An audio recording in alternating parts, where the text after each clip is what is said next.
नमस्कार और मैं हूं आपके साथ आनंदमयी। दिलीप कुमार की ये फिल्म प्रधानमंत्री नेहरू के हस्तक्षेप से हो पाई थी रिलीज। दिलीप कुमार ने अपनी जिंदगी में सबसे पहली फिल्म बनाई थी गंगा जमुना। यह फिल्म की कहानी जितनी दिलचस्प है उससे अधिक इस फिल्म का किरदार है और इस फिल्म को बनाने का जो सफर है वह काफी रोमांचक है। ऐसा लगता है कि हर एक कदम पर पर्दा उठता जाता है। गंगा जमुना फिल्म एक प्रोड्यूसर के तौर पर दिलीप कुमार की जिंदगी की पहली रही थी और इसका अनुभव उन्हें इतना खराब हुआ कि उन्होंने फिर फिल्म बनाने से ही तौबा कर ली थी। इस फिल्म को जब सेंसर बोर्ड को दिखाया गया था तो उसने इस फिल्म में 250 जगह पर कट लगा दी थी। उनका यह कहना था कि इस फिल्म में जरूरत से ज्यादा अश्लीलता और हिंसा दिखाई गई है। दिलीप कुमार ने इसके लिए बहुत स्पष्टीकरण दिया, लेकिन उन्होंने कुछ न सुनी। उन्होंने सेंसर बोर्ड को 120 पन्नों का ज्ञापन भी दिया, पर वह भी रद्दी के भाव ही मालूम पड़ा। अंत में उन्हें प्रधानमंत्री जवाहरलाल नेहरू से ही मुलाकात और मदद की जरूरत महसूस हुई। उस समय में वीवी केसकर सूचना और प्रसारण मंत्री हुआ करते थे। उन्हें आम जनता के लिए शास्त्रीय संगीत से रूबरू कराए जाने का भी श्रेय दिया जाता है और संगीत के अखिल भारतीय संगीत कार्यक्रम की शुरुआत कराए जाने का भी। आकाशवाणी पर फिल्म, संगीत और क्रिकेट कमेंट्री पर प्रतिबंध भी मगर उन्होंने लगा दिया था। उनकी कैरियर भी खत्म हो गई जब दिलीप और जवाहरलाल नेहरू की मुलाकात हुई। इसे संजोग कहें या एक घटना। इंदिरा गांधी की मदद से 15 मिनट के लिए जवाहरलाल नेहरू और दिलीप कुमार की मीटिंग हुई, लेकिन यह मीटिंग चल गई 1.5 घंटे। दिलीप कुमार ने बताया कि उन्होंने नेहरू को बताया कि सेंसर बोर्ड बिल्कुल एक तानाशाह की तरह काम कर रहा था और अपने विचारों के विपरीत कोई भी तर्क सुनने के लिए तैयार नहीं था। नेहरू के हस्तक्षेप से सेंसर बोर्ड ने फिल्म को पास किया। उसके कुछ समय बाद वीवी केसकर को मंत्रिमंडल से हटा दिया गया और उनका राजनीतिक जीवन एक तरह से समाप्त हो गया। बात अब फिल्म की करें तो यह गंगा जमुना की कहानी मदर इंडिया के जवाब में मानी जा रही थी। मदर इंडिया महबूब खान की बनाई हुई फिल्म थी। इस फिल्म में दिलीप कुमार ने राजेंद्र कुमार ने जो रोल किया था उसे अपने भाई नासिर खान को देने की सिफारिश की थी, लेकिन उन्होंने इससे इनकार कर दिया, जिसके बाद दोनों के संबंध में भी खटास आ गया। उन दिनों सिर खां कुछ पाकिस्तानी फिल्मों में अपना हाथ आजमाने के बाद बंबई में अपने पैर जमाने की कोशिश कर रहे थे। इस फिल्म को कहीं न कहीं वे अपने भाई के लिए ही बना रहे थे और इसमें उन्होंने अपने भाई को बड़ा रोल भी दिया और सकारात्मक रोल दिया। खुद नकारात्मक रोल किया और उनके भाई सकारात्मक रोल के लिए तैयार नहीं थे। वे सकारात्मक रोल चाहते थे, लेकिन कहानी की स्क्रिप्ट इतनी अच्छी थी कि उसे बदला नहीं जा सकता था। त्रिनेश और अंशुला वाजपेयी दिलीप कुमार की जीवनी। Dilip Kumar fearless icon inspiring generations में लिखते हैं, दिलीप कुमार ने ही हमें बताया था कि उन्हें गंगा जमुना बनाने की प्रेरणा एक पुरानी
उनके द्वारा दी गई दोनों चेकबुक लौटाई।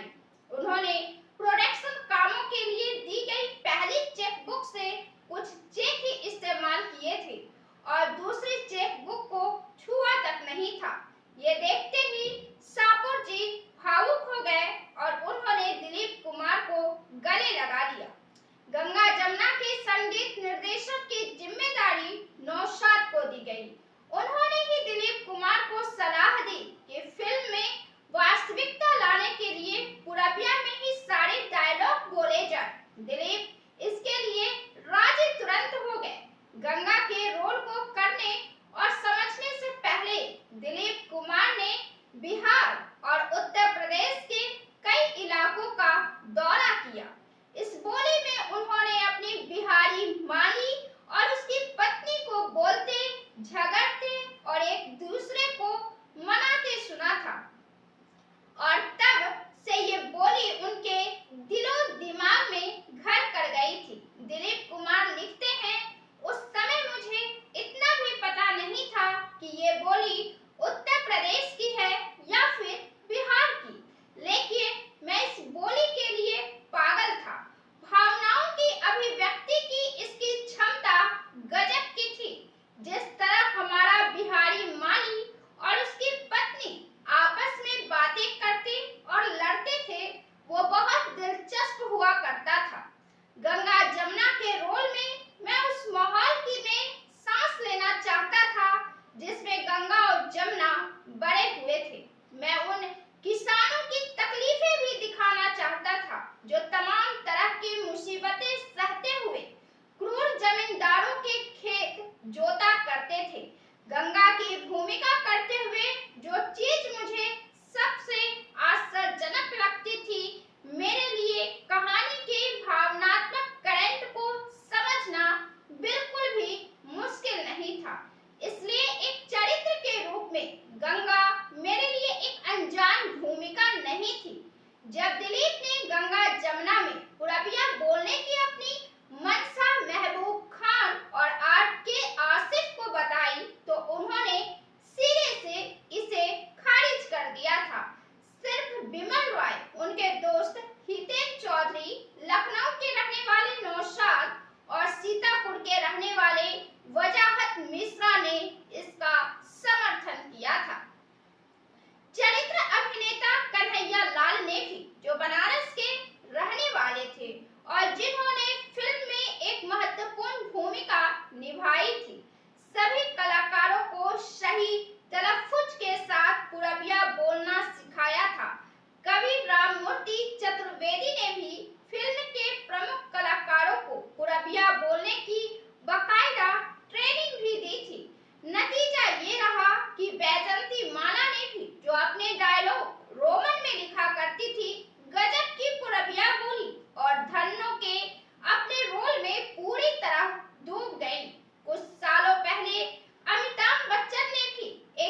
करते थे।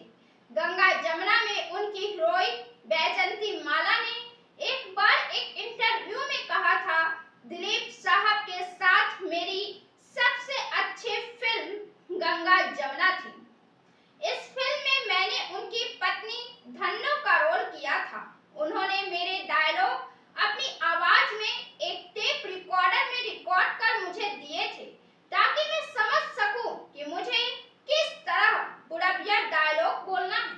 उन्हें मालूम था कि दक्षिण भारतीय होते हुए मेरे लिए वो डायलॉग बोलना कितना मुश्किल रहा होगा, इसलिए उन्होंने मेरे लिए वो डायलॉग रिकॉर्ड करवाए ताकि मैं एक एक शब्द समझ सकूं और उसके साथ सही फेशियल एक्सप्रेशन दे सकूं। इससे मुझे बहुत मदद मिली। दिलीप कुमार को गंगा जमुना की शूटिंग की लोकेशन चुनने के लिए करीब 1 महीना लग गया। उन्होंने बंबई से 120 किलोमीटर दूर इगतपुरी में जावर गांव को अपनी फिल्म की शूटिंग के लिए चुना। इस जगह पर उनका जाना महज एक इत्तेफाक था। वो अपने दोस्त जॉनी वॉकर के साथ घूमने निकले थे कि उन्हें ये जगह पसंद आ गई। दिलीप कुमार को उस समय इसका अंदाजा नहीं था कि बाद में इस लोकेशन को कई हिंदी फिल्मों की शूटिंग के लिए भी प्रयोग किया जाएगा। उन्होंने जमींदार की हवेली को दिखाने के लिए उस गांव में एक अस्थायी ढांचा खड़ा किया था। गंगा जमुना की कुछ इंडोर शूटिंग महबूब और फिल्माले स्टूडियो में भी की गई थी। जब फिल्म जगत के दिग्गजों ने इस फिल्म को देखा तो सबके मुंह से एक स्वर में वाह निकला।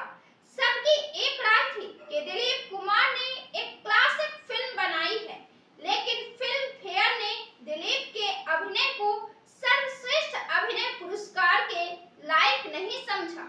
उस साल सर्वश्रेष्ठ अभिनय का पुरस्कार राज कपूर को उनके फिल्म जिस देश में गंगा बहती है के लिए दिया गया। जब दिलीप कुमार गंगा जमुना को टेक्निक कलर प्रोसेसिंग के लिए ब्रिटेन के पाइनवुड स्टूडियो ले गए तो वहां की लैब के टेक्नीशियन फिल्म को देखकर बहुत ही प्रभावित हो उठे। उन्होंने सलाह दी कि वो इस फिल्म को ऑस्कर के लिए भेजे, क्योंकि इसमें आजाद भारत में सामंती जमींदारों की तानाशाही और दबे कुचले किसानों की ईमानदारी को दिखाया गया है। जब गंगा जमुना को चेकोस्लोवाकिया में कार्लोवी, वारी, बोस्टन और काहिरा के फिल्म समारोहों में दिखाया गया तो सबने एक स्वर में फिल्म की तारीफ की। दिलीप कुमार लिखते हैं, मेरी फिल्म के समीक्षकों में ये कौतूहल का विषय था कि मैं इस तरह का अभिनय कैसे कर पाया। उनमें ये जानने की जिज्ञासा थी कि इसके पीछे कितना शोध किया गया था, क्योंकि गंगा जमुना जैसी फिल्में उनके देश में काफी अध्ययन, सोच विचार के बाद ही बनाई जाती। मैंने उन्हें बताया कि किस तरह मैंने स्क्रिप्ट, फिल्म के चरित्रों और पूरबिया बोली पर काम किया है। 1962 में कार्लोवी में यादगार अभिनय के लिए दिलीप कुमार को ऑनरेरी डिप्लोमा दिया गया, जबकि 1963 के बोस्टन फिल्म समारोह में गंगा जमुना को सिल्वर बॉल का पुरस्कार मिला। गंगा जमुना में दिलीप कुमार के काम को अभिनय की पाठ्य पुस्तक कहा जाता है। ये फिल्म न सिर्फ गोल्डन जुबली हिट साबित हुई, बल्कि इसे क्लासिक फिल्म का दर्जा मिला और सर्वकालिक बेहतरीन फिल्मों में इसकी गिनती भी हुई।